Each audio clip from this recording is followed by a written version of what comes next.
Assalamualaikum Sobat Football United, ringan amatiran ala gua. Ya, membahas review Bahrain menghadapi Indonesia. Belum ada kemenangan pertama bagi Indonesia ya di babak ketiga kualifikasi Piala Dunia 2026 di grup C atau di grup C.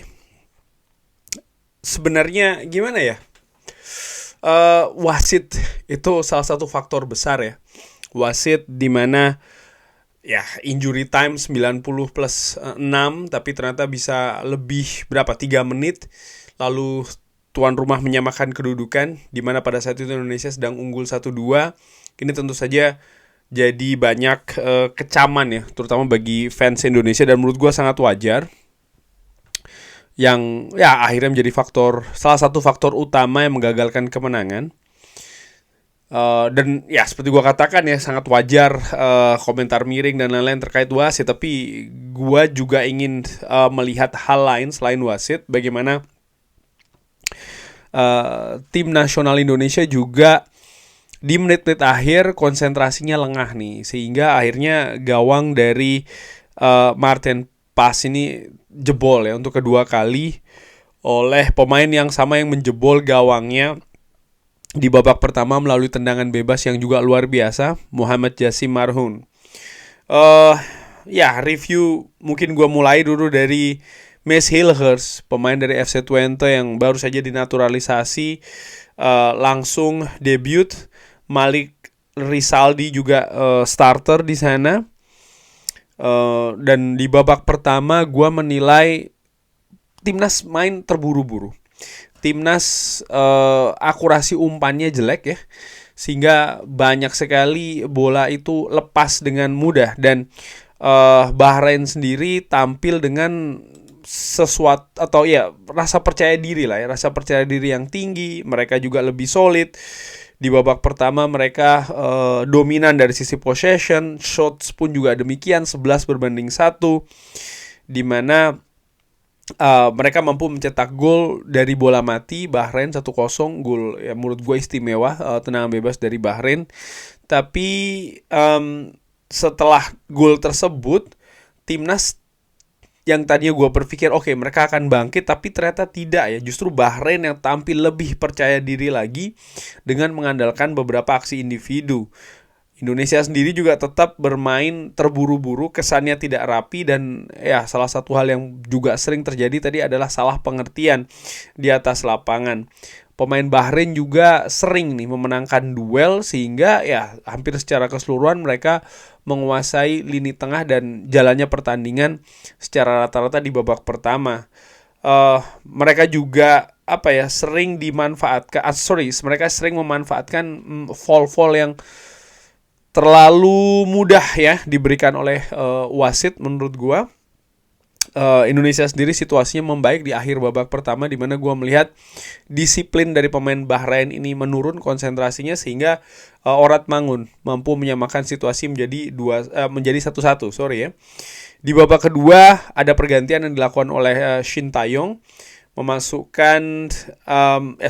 menggantikan Sandy Walsh dan juga Jordi Amat, yang menurut gue juga tampil tidak maksimal dengan memasukkan Eliano Reinders dan juga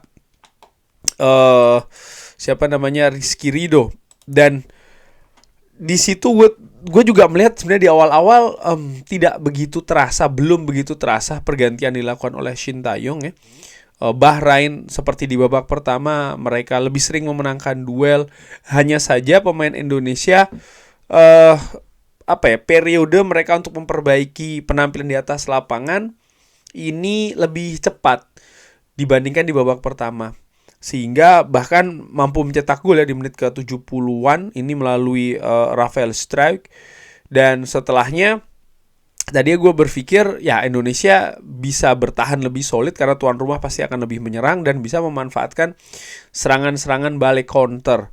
Nah, tadi sempat ada beberapa kali counter yang sayangnya tidak bisa dimanfaatkan dengan maksimal oleh tim nasional Indonesia. Sebaliknya, Bahrain ya, mereka yang gua prediksi mereka akan kelelahan, mungkin ada faktor fisik yang menurun. Ternyata tidak, mereka tetap mengandalkan aksi-aksi individu. Tapi gue tetap melihat juga Bahrain ini lini belakangnya, terutama di menit akhir ini disiplinnya kurang. Cuman sayang sekali Indonesia tidak mampu tidak mampu memanfaatkannya ya. Justru akhirnya ya di penghujung pertandingan ada gol lagi bagi Bahrain dan menyamakan situasi. Di sisi lain ya, wasit memang ya jadi salah satu faktor besar, tapi di sisi lain gue juga menilai bagaimana permainan dari tim nasional Indonesia, misalnya ketika dibandingkan waktu mereka bisa menahan Saudi Arabia, menurut gue ini ada penurunan di sana.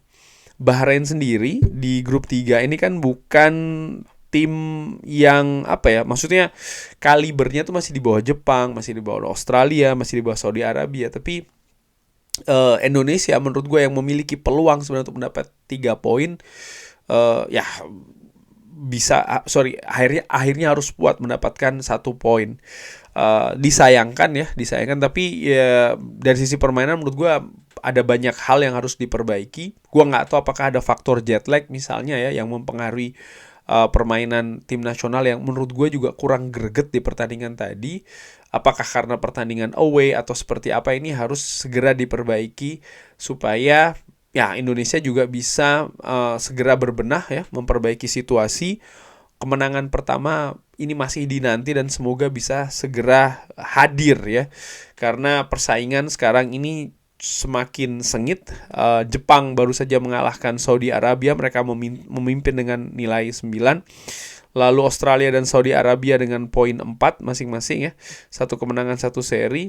Bahrain sejauh ini karena mampu terhindar dari kekalahan, mereka berada di posisi 4 dan Indonesia berada di posisi kelima dengan nilai 3. Timnas memang bisa mencuri dua pertandingan away, mereka mencuri poin masing-masing menghadapi Saudi Arabia, menghadapi Bahrain.